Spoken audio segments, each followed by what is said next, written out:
Hello everyone, welcome to Guidely. कैसे हैं आप सब? आई होप आप लोग बहुत ज़्यादा अच्छे होंगे और जैब एग्जाम्स की प्रिपरेशंस आप लोगों की अच्छी चल रही होगी। आप लोगों को पता है आपके पास काफ़ी कम टाइम बच गया है। नवंबर में आपका पेपर है, तो 2 नवंबर से आप लोगों का पेपर स्टार्ट हो रहा है गाइस। तो आई होप आप लोगों ने प्रिपरेशंस अब स्टार्ट कर दी होगी, और अगर नहीं की है तो स्टार्ट कर दीजिए, क्योंकि आपके पास ज़्यादा टाइम नहीं बचा है। सिर्फ आपके पास 3 महीने हैं और इस 3 महीने में आपको 4 सब्जेक्ट्स पढ़ने हैं, और चारों सब्जेक्ट्स आपके काफ़ी लेंदी हैं, टॉपिक्स लंबे लंबे हैं, कुछ टेक्निकल क्वेश्चंस भी आते हैं। तो आपको सारी चीज़ों को अच्छी तरीके से डील करना होगा, जिसकी वजह से अभी से ही आपको स्टार्ट कर देना चाहिए प्रिपरेशंस को। तो आज मैं अपने सब्जेक्ट के बारे में बताने वाली हूँ कि किस तरीके से आप 60 प्लस स्कोर कर सकते हो RBWM में। अगर आप लोगों ने मई का ट्रेंड देखा होगा तो आपको पता चल चुका होगा कि इस बार का जो आपका RBWM का भी पेपर था, मॉडरेट से टफ लेवल पे गया है, क्योंकि इस बार न्यूमेरिकल केस स्टडीज़ काफ़ी क्वेश्चंस पूछे गए हैं। ज़्यादातर न्यूमेरिकल पूछे गए हैं, जो कि बिल्कुल भी एक्सपेक्टेड नहीं था कि RBWM में इतने सारे न्यूमेरिकल्स आएंगे, दो आए हैं। ठीक है, तो चलिए स्टेप बाय स्टेप मैं आपको यहाँ पर प्रोसीजर्स बताती हूँ कि किस तरीके से आप 60 प्लस स्कोर कर सकते हो अगर अभी प्रिपरेशन स्टार्ट कर रहे हो तो। ठीक है, सबसे पहले हम अपने कंपोनेंट के बारे में समझ लेते हैं। तो देखिए, आपके RBWM में टोटल 26 चैप्टर है। सबसे इजी, सबसे स्कोरिंग इसको माना जाता है, एंड इसमें सबसे कम चैप्टर्स भी देखने को मिलते हैं। +4 एडिशनल है, तो टोटल आप मान के चलो कि 30 चैप्टर्स आपको कवर करने हैं एग्जाम से पहले। ठीक है, तो 30 चैप्टर्स आपको कवर करने हैं RBWM में। अगेन सबसे छोटा है, ठीक है, और मज़ा भी आता है, इंटरेस्टिंग भी है आपका सब्जेक्ट। तो इसमें 60 प्लस लाना इज़ क्वाइट ईजी गाइज। तो चलिए यहाँ पर सबसे पहले हम मॉड्यूल वाइज ब्रेकडाउन अपने सिलेबस का देख लेते हैं। जो लोग नए हैं ये उनके लिए भी ज़रूरी है, और जो पहले से एग्जाम्स की प्रिपरेशन कर रहे हैं उनका रिवाइज हो जाएगा। ठीक है, चलिए, तो मॉड्यूल ए आपका पूरा का पूरा रिटेल बैंकिंग से रिलेटेड है। 4 चैप्टर्स आपको इसमें देखने को मिलते हैं। Module B retail products and recovery है, जिसमें आपको टोटल 12 चैप्टर्स देखने को मिलते हैं। मॉड्यूल सी सपोर्ट सर्विस है, 6 चैप्टर्स आपको इसमें देखने को मिलते हैं। मॉड्यूल डी वेल्थ मैनेजमेंट है, 4 चैप्टर आपको इसमें देखने को मिलते हैं। एंड एडिशनल रीडिंग मटेरियल में भी आपके 4 चैप्टर्स हैं, तो 4 यहाँ पर भी देखने को मिलते हैं। तो टोटल आप देखोगे तो 8 चैप्टर्स हैं आपके। ठीक है, अब यहाँ पर मैं आपको वेटेज बता देती हूँ कि कौन से मॉड्यूल का सबसे ज़्यादा वेटेज है। देखिए guys, module A retail banking में 4 चैप्टर्स है, इसकी weightage compare to module B आपको कम है। रीज़न ऑब्वियस है, 12 चैप्टर्स है इसमें। ठीक है, एंड सबसे ज़्यादा नंबर ऑफ क्वेश्चंस आपके module B and module D से ही पूछे जाते हैं, वेल्थ मैनेजमेंट से पूछे जाते हैं। ठीक है, इस बार तो आपका एडिशनल रीडिंग मटेरियल से भी क्वेश्चन आया है, तो उसको भी आप यहाँ पर इंक्लूड करो कि 5-10% आपको यहाँ से भी क्वेश्चंस देखने को मिलेंगे। उसके बाद रेस्ट आपका मॉड्यूल ए और सी से आता है। तो मॉड्यूल ए और सी का जो वेटेज है थोड़ा सा कम है। हम लास्ट में देखने वाले हैं कि कितना वेटेज किसका है, कितना परसेंटेज वेटेज है, उसको हम डिस्कस कर लेंगे। तो ये आपके चैप्टर्स है। तो अगर आप स्टार्ट कर रहे हो, अभी आपकी प्रिपरेशन स्टार्ट हो रही है, तो मैं आपसे कहूँगी कि मॉड्यूल बी से आप स्टार्ट करो, क्योंकि सबसे ज़्यादा नंबर ऑफ चैप्टर्स आपको मॉड्यूल बी में देखने को मिल रहा है। तो पहले एक काम करो, मॉड्यूल बी को फिनिश कर लो, फिर आपने मॉड्यूल डी को फिनिश करना है, देन आप ए और सी में से कोई भी उठा लेना, फिर उसको कवर करना, फिर आप जो लास्ट बच जाएगा उस मॉड्यूल को कवर कर लेना। ठीक है, तो आप इस तरीके से अगर अपनी प्लानिंग करोगे तो डेफिनेटली, क्योंकि सबसे ज़्यादा नंबर ऑफ क्वेश्चंस आपको यहीं से देखने को मिलते हैं, तो जहाँ से मैक्सिमम क्वेश्चंस देखने को मिलता है, अगर मुझे पता है कि मॉड्यूल बी पढ़ने से मेरा 60% क्वेश्चन या 50% मैं क्वेश्चंस लगा पाऊंगा, तो सबसे पहले मेरा काम क्या होगा, मैं उसी मॉड्यूल को उठाऊंगा ना, रेदर देन कि मैं वो मॉड्यूल उठाऊं जिसमें मेरे को 20% ही क्वेश्चंस आ रहे हैं या 30% क्वेश्चन आ रहा है। तो वेटेज किसका है? वेटेज मॉड्यूल बी का और डी का ज़्यादा है, तो सबसे पहले हम इसी को कवर करेंगे। देन जो लेस वेटेज वाला होगा उसको कवर करेंगे, क्योंकि आपको जैब एग्जाम ये तो नहीं कह रहा है कि 100 आउट ऑफ 100 लेकर के आओ। ठीक है, आपको क्या करना है, 50% मार्क्स भी आ जाता है तो सफिशिएंट है आपका। तो आपको उसी तरीके से स्ट्रेटजी बनानी होगी अगर आप अभी प्रिपरेशन से स्टार्ट कर रहे हो तो। नाउ यहाँ पर मैं आपको चैप्टर वाइज सारी चीज़ें नेम्स वगैरह बता देती हूँ, एंड देन मैं आपको ये बताऊँगी कि कौन से चैप्टर में आपको कौन कौन से टॉपिक्स को ही पढ़ना है, जिससे आप अच्छे मार्क्स से यानी 60 प्लस मार्क्स ला करके एग्जाम्स को क्वालिफाई कर लोगे। हमेशा ना कोशिश करें आप लोग गाइस कि टारगेट हमेशा ज़्यादा का रखें। टारगेट अगर आप 70 का रखोगे ना तो ही 60 और 65 पे आके कहीं पे रुकोगे। ठीक है, तो टारगेट हमेशा हाई, देन आप एक जो है 60-65 तक जा करके आपके नंबर रुक जाएंगे। तो यहाँ पर सबसे पहले हम चैप्टर देख लेते हैं कि मॉड्यूल ए में कितने चैप्टर्स हैं। 4 चैप्टर्स हैं, नाम यहाँ पर ऑलरेडी लिखा है। रिटेल बैंकिंग है, role within the bank operations, applicability of retail banking concepts and branch profitability. अब इसमें मैं बताऊँ तो सबसे ज़्यादा इंपॉर्टेंट चैप्टर 1 एंड चैप्टर 4 हो जाता है, तो इस दोनों को आप कवर करेंगे। सिमिलरली अगर मैं मॉड्यूल बी की बात करूँ तो जितने ग्रीन हाईलाइट्स किए हुए ना गाइज, ये सारे चैप्टर्स वो हैं जिससे आपके एग्जाम्स ने रिपीटेड मोड में क्वेश्चंस पूछे हैं। तो आपने करना क्या है, इस चैप्टर्स को बड़े अच्छे से पढ़ना है।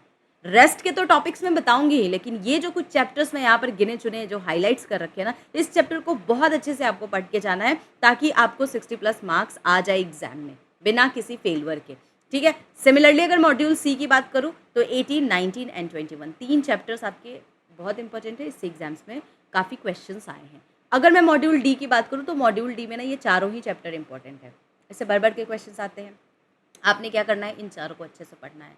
अब अगर मैं एडिशनल रीडिंग मटेरियल्स की बात करूँ तो आपके दो चैप्टर्स काफ़ी इंपॉर्टेंट है। इस बार जो मे का एग्जाम हुआ है ना, इस दोनों चैप्टर से आपको काफ़ी ज़्यादा क्वेश्चंस देखने को मिले हैं। मैं अभी बताऊंगी, आगे टॉपिक्स दिखाऊंगी कि कौन कौन से आपके क्वेश्चंस आए थे, उसी को आपको कवर करना है। गाइज आपको एक मेंटोर पे ट्रस्ट करना पड़ेगा चीज़ों के लिए कि आपको कैसे पढ़ाई करनी है, क्योंकि अगर आप ऑनलाइन प्लेटफॉर्म पे जाओगे ना, गूगल सर्च करोगे, आपको बथेरे टॉपिक्स मिलने वाले हैं। उतना तो आपको पढ़ना नहीं है, आपको लिमिटेड रिसोर्सेज की ज़रूरत है कि कम टाइम में कैसे आप मैक्सिमम यहाँ पर आउटपुट ला सकते हो, राइट। तो हम उसी को यहाँ पर डिस्कस कर रहे हैं कि कम टाइम में आपके पास, ऐसा तो नहीं है कि सिर्फ RBWM कॉम्पोनेंट ही पढ़ना है, रेस्ट आपके 3 सब्जेक्ट्स और हैं जिसको आपको कवर करना है। तो आपने करना क्या है कि कोशिश कीजिए कि जितना लिमिटेड हो सके लिमिटेड पढ़ के अच्छे मार्क्स लाने की कोशिश कीजिए। सारी चीज़ें पढ़ने की ज़रूरत नहीं है, यहाँ PhD करने तो नहीं आए हो, ठीक है। आपको जैब एग्जाम्स को सिर्फ क्वालिफाई करना है। तो चलिए यहाँ पर मैं टॉपिक्स बता देती हूँ। तो आपके सारे चैप्टर्स के ना मैंने आपको टॉपिक्स यहाँ पर लिख दिए हैं। चैप्टर 1 में कौन कौन से टॉपिक्स ज़्यादा इंपॉर्टेंट है,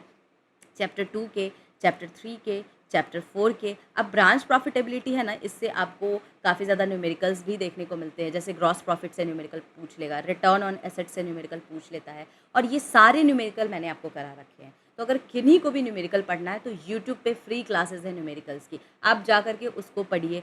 और ये जितने टॉपिक्स लिखे हैं ये सारे टॉपिक्स मैं यूट्यूब पे कवर करा चुकी हूँ। तो ये सारे टॉपिक्स को 1 बाय 1 करके प्लेलिस्ट बना हुआ है, आप जा करके वीडियो को देखिए एंड क्वेश्चन आंसर्स को लगाइए, ठीक है। बहुत आसान है, बहुत टफ नहीं है गाइज। कुछ 10-15 टॉपिक्स अगर आपको पढ़ने पड़ रहे हैं रादर देन कि आपको पूरा चैप्टर पढ़ना पड़े, तो बेटर है कि आप उस 10-15 टॉपिक को ही पढ़ो, ठीक है। तो यहाँ पर मैंने सारे के टॉपिक्स के लिस्ट दे दिए हैं गाइज, इसका स्क्रीनशॉट ले लीजिए, आपके पास इसका स्क्रीनशॉट होना चाहिए। तो आप इसका स्क्रीनशॉट ले लीजिए, सारे टॉपिक्स यहाँ पर लिखे हैं और ये सब मैंने पढ़ा रखा है, कोई ऐसा टॉपिक नहीं है जो मैंने आपको नहीं पढ़ाया है। मॉड्यूल सी है, मॉड्यूल डी है, सारे के टॉपिक्स लिखे हुए हैं, ठीक है। आपने इसको अच्छे से कवर करना है। अब यहाँ पर मॉड्यूल जो आपका एडिशनल है उसकी भी बात कर लूँ तो इस बार जो क्वेश्चंस आपको देखने को मिले थे मॉर्गेज एडवाइस से, चैप्टर 29 से, रूल 72 पे था, टाइम वैल्यू ऑफ मनी जिसमें एन्यूटीज एंड फ्यूचर वैल्यू से आपको न्यूमेरिकल क्वेश्चंस पूछे गए थे। वैल्यूएशंस ऑफ रियल प्रॉपर्टी में आप बेल्टिंग मेथड पूछा गया था, सिंकिंग फंड पूछा गया था, आपको न्यूमेरिकल्स आए थे, डिफ्रेशिएशन से आए थे, एंड रिवर्स मॉर्गेज लोन भी पूछा गया था। तो ये कुछ टॉपिक्स हैं जो काफ़ी ज़्यादा इंपॉर्टेंट है, जो इस बार एडिशनल रीडिंग मटेरियल से देखने को मिला है। आपको इन सबको अच्छे से कवर करना है, स्क्रीनशॉट ले लीजिए ताकि आप जब पढ़ोगे तो आपके लिए आसान होगा कि कौन कौन सा टॉपिक है जो आपको कवर करना है, ठीक है। नाउ इट्स हाई टाइम कि आप लोग स्टार्ट कर दीजिए पढ़ाई को करना। यहाँ पर मैं आपको ना एक मॉड्यूल वाइज वेटेज भी दिखा देती हूँ जो मैं आपको स्टार्टिंग में बता रही थी। तो अगर मैं चारों मॉड्यूल को यहाँ पर देखूँ ना, तो मॉड्यूल ए और मॉड्यूल जो सी है इससे आपको 35 to 30% के क्वेश्चंस देखने को मिलते हैं। देखिए कभी क्या होता है मॉड्यूल ए से ज़्यादा 4-5 क्वेश्चन ज़्यादा देखने को मिलेंगे, कभी आपको मॉड्यूल सी से 4-5 क्वेश्चन देखने को मिलेंगे। तो ओवरऑल दोनों का वेटेज एक जैसा होता है। सिमिलरली अगर मैं मॉड्यूल बी एंड डी की बात करूँ ना, तो 65 to 70% गाइस क्वेश्चंस यहीं से आते हैं। तो रैदर देन कि मैं मॉड्यूल ए और सी को पढूं, मैंने क्या करना है, मैंने मॉड्यूल बी और मॉड्यूल डी को कवर कर लेना है। भैया 70% मेरे तो क्वेश्चंस यहीं से लग जा रहे हैं, और क्या चाहिए आपको। तो कोशिश हमेशा स्मार्टली पढ़ाई कीजिए, स्ट्रेटेजिकली पढ़ाई कीजिए। ऐसे मत पढ़िए कि बस पढ़ना है मुझे, कि हाँ सभी पढ़ लेते हैं। आपको स्ट्रेटजी बनानी पड़ेगी अपने हिसाब से, अपने टाइम टेबल के हिसाब से। एटलीस्ट आपको 2 से 3 घंटे आपको हर दिन निकालने ही पड़ेंगे गाइज, अगर आप जैब एग्जाम्स की प्रिपरेशंस कर रहे हो तो। बिना इसके बहुत मुश्किल हो जाएगा, क्योंकि जो लेवल है IIBF, इसका level day by day tough करता जा रहा है। तो मेक श्योर कि आप उनके हिसाब से, आप उनके पैटर्न के हिसाब से पढ़ाई करो। तो पढ़ना कैसे, स्ट्रेटेजिकली पढ़ना है। कैसे, तो हम देखेंगे जिसका सबसे ज़्यादा वेटेज है सबसे पहले तो उसी को ख़त्म करना है। अगर मैं इतना भी पढ़ लूँ और लास्ट टाइम में मेरे पास टाइम नहीं भी बचा है ए और सी पढ़ने का, तो मैं इन दोनों मॉड्यूल को पढ़ के ही एग्ज़ाम में अच्छे मार्क्स ला सकता हूँ या ला सकती हूँ। तो इस चीज़ को दिमाग में रख के आपको एग्ज़ाम्स की प्रिपरेशंस करनी है, ठीक है? टाइम है आपके पास, 3 महीने सफिशिएंट टाइम है, आप आराम से पढ़िए। हर दिन एक-एक चैप्टर भी पढ़ेंगे ना गाइस तो आराम से हो जाएगा। एंड ये हर सब्जेक्ट्स के लिए लागू होता है। हर सब्जेक्ट में आपको इसी तरीके से पढ़ाई करनी है, वेटेज के हिसाब से पढ़ना है, क्योंकि अब स्मार्टली पढ़ना है, हार्ड वर्क नहीं चाहिए यहाँ पर, स्मार्ट वर्क चाहिए। स्मार्ट वर्क तभी कर पाओगे जब आप ध्यान में रखोगे कि जिसका वेटेज है सबसे पहले उसको कवर करना है, ठीक है? कुछ हेल्पफुल टिप्स यहाँ पर दे देती हूँ। आपको करना क्या है, सबसे पहले तो जितने भी इंपॉर्टेंट कॉन्सेप्ट्स मैंने आपको दिखाए हैं स्क्रीन पे, स्क्रीनशॉट ले लीजिए, उस कॉन्सेप्ट्स को पढ़ना है आपको। बड़े अच्छी तरीके से बेसिक कॉन्सेप्ट्स को क्लियर कर लीजिए। फैक्ट बेस्ड जितने भी क्वेश्चंस होते हैं सबको क्लियर कर लीजिए। फैक्ट वगैरह सारे क्लियर कर लीजिए, ठीक है? उसके बाद जैसे ही आपके कॉन्सेप्ट्स एंड टॉपिक्स खत्म होते हैं, आपने पीवाईक्यू प्रैक्टिस करना है, मॉक टेस्ट लगाना है, फुल लेंथ मॉक टेस्ट लगाना है, मॉड्यूल वाइज मॉक टेस्ट लगाना है। मतलब किसी भी तरीके का मॉक टेस्ट आपको नहीं छोड़ना है, हर तरीके का मॉक टेस्ट लगाना है। प्रीवियस ईयर क्वेश्चंस इसलिए लगाना है आपको ताकि आप अंडरस्टैंड कर सको कि किस तरीके का, किस लेवल का क्वेश्चन आया है और आपकी प्रिपरेशंस कितनी है। इसके लिए आपको प्रीवियस ईयर क्वेश्चंस एक बार तो देखने ही पड़ेंगे, तभी तो आपको आइडिया लगेगा ना कि आप सही डायरेक्शन में पढ़ रहे हो कि नहीं, क्या एज इट इज़ इसी तरीके का क्वेश्चंस आता है क्या। मॉक टेस्ट लगाएंगे तो मॉक टेस्ट लगाने से आपका सारा कॉन्सेप्ट भी रिवाइज होता रहेगा, क्योंकि जब आप मॉक टेस्ट लगाओगे, आप अपने मार्क्स का एनालिसिस करोगे, देन आपको यहाँ पर पता चल जाएगा कि आपने कितना अच्छे से पढ़ा है और कितना और बाकी है पढ़ना। तो इसलिए आपको मॉक टेस्ट तो लगाना ही है। जैसे जैसे आप चैप्टर खत्म करते हो, चैप्टर वाइज मॉक टेस्ट लगा लो। जैसे जैसे आपने मॉड्यूल खत्म किया, मॉड्यूल वाइज मॉक टेस्ट लगा लो। और जब चारों मॉड्यूल्स खत्म हो गए तो आपने क्या करना है, फुल लेंथ मॉक टेस्ट लगा लेना है। बस बेसिक सा कॉन्सेप्ट है। हर सब्जेक्ट के लिए आपको इसी तरीके से प्रिपरेशंस करनी है। एग्जाम्स की प्रिपरेशंस करो, you have a sufficient time guys कि आप जब एग्जाम्स की प्रिपरेशंस अच्छे से कर सकते हो, ठीक है? इसके अलावा अगर आपको लगता है कि मुझे और कुछ लेना चाहिए, कहाँ से मैं पढ़ाई करूँ, कौन सा ऐसा प्लेटफॉर्म है जो मुझे full length mock test provide करेगा, module wise mock test provide करेगा, चैप्टर वाइज मॉक टेस्ट, तो चलिए मैं आपको बता देती हूँ कि गाइडली आपके लिए इस तरीके के बैचेस काफ़ी सारे लेकर के आए हैं। हमारे पास मास्टरी बैच भी है गाइस, तो पर सब्जेक्ट, हर सब्जेक्ट के हिसाब से भी मास्टरी बैच है। जैसे अगर किन्हीं को सिर्फ RBWM मुझसे पढ़ना है, ठीक है, तो आप इस मास्टरी बैच को भी इनरोल कर सकते हो, जिसमें मैं आपके 30 लाइव सेशंस लेने वाली हूँ, इंटरेक्टिव सेशंस होगा। मैं ज़्यादा फोकस करूँगी आपको प्रीवियस ईयर क्वेश्चंस पे।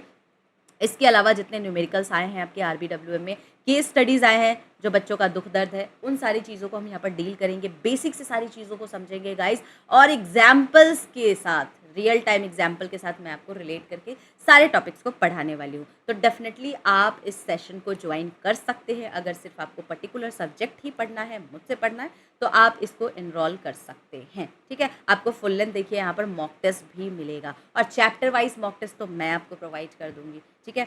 तो ये सारी चीज़ें आपको यहाँ पर मिल जाएगी। इसके अलावा हमारा एक और बैच भी चल रहा है, फाउंडेशन बैच 2.0, तो इसको भी आप इनरोल कर सकते हो। बैंकर कोड इस्तेमाल करोगे, आपको अच्छा खासा डिस्काउंट भी देखने को मिलेगा। आप यहाँ पर मेंटोर देख सकते हो, ये सारे एक्सपर्ट फैकल्टीज़ हैं जो आपको पढ़ाने वाले हैं। इसमें भी आपको मॉड्यूल वाइज आप देख सकते हो, टेस्ट मिलने वाला है, फुल लेंथ मॉक टेस्ट भी मिलने वाला है 60+।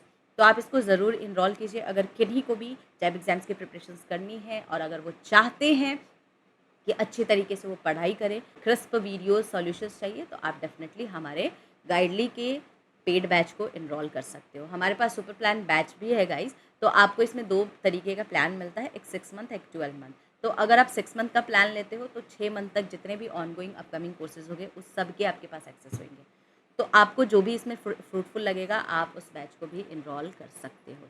इसके अलावा मैं बता दूं, हमारा टेलीग्राम चैनल है गाइडली का, तो आप टेलीग्राम चैनल ज्वाइन कर लीजिए, क्योंकि वहाँ पर सारे PDF जो यूट्यूब सेशंस पे पढ़ाए जाते हैं उसका PDF मैं आपको वहाँ पे प्रोवाइड करती हूँ। साथ के साथ मेरा भी टेलीग्राम चैनल है, जिसमें मैं सिर्फ और सिर्फ आपको जैब कैब रिलेटेड, मेरे सब्जेक्ट रिलेटेड जो भी मैं यूट्यूब चैनल पे गाइड लेके पढ़ाती हूँ उसका सारा लिंक प्रोवाइड करती हूँ विद PDFs। और अगर आपको 1-on-1 इंटरेक्ट भी करना है तो आप मेरे टेलीग्राम चैनल को ज्वाइन कर सकते हैं। आपको दोनों का लिंक डिस्क्रिप्शन बॉक्स में मिलेगा, एंड दोनों ही मैंडेटरी है, आपने दोनों को ज्वाइन कर लेना है। यूट्यूब चैनल से जुड़ जाइए अगर नए हैं, वहाँ पर आपको सारे कॉन्सेप्ट के प्लेलिस्ट बने हुए हैं। अभी MCQs आपका सीरीज़ चल रहा है, हर संडे कोई ना कोई आपके लिए सरप्राइजेस फैकल्टीज़ लेकर के आती है, जो आपके एग्जाम पॉइंट ऑफ व्यू से काफ़ी ज़्यादा इंपॉर्टेंट टॉपिक होता है, ठीक है? तो इसी तरीके से आप लोग यहाँ पर जुड़े रहिए, एग्जाम्स के प्रिपरेशंस करते रहिए। कोई भी डाउट होगा गाइज, आप लोग कमेंट सेक्शंस में मुझसे पूछ सकते हैं, ठीक है? रिगार्डिंग जैब एग्जाम, कैब एग्जाम, माई कंपोनेंट, आप कमेंट सेक्शंस में पूछ सकते हैं, ठीक है गाइज? तो चलिए, ऑल द बेस्ट, मिलते हैं अब नेक्स्ट वीडियो में नेक्स्ट टॉपिक के साथ।